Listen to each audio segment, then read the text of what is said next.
প্রিয় দর্শক, প্রশাসনের দৃষ্টি আকর্ষণ করছি, ঢাকা ময়মনসিংহ মহাসড়কে কিন্তু দুই গ্রুপের মধ্যে কিন্তু সংঘর্ষ চলছে। আপনারা দেখতে পাচ্ছেন দুই গ্রুপের মধ্যে কিন্তু সংঘর্ষ চলছে।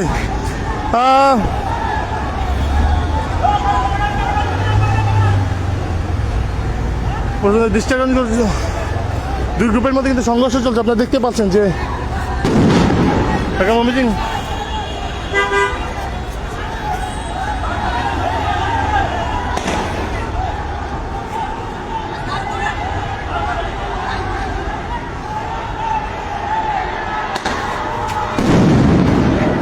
আল্লাহ এদিক থাক এদিক থাক।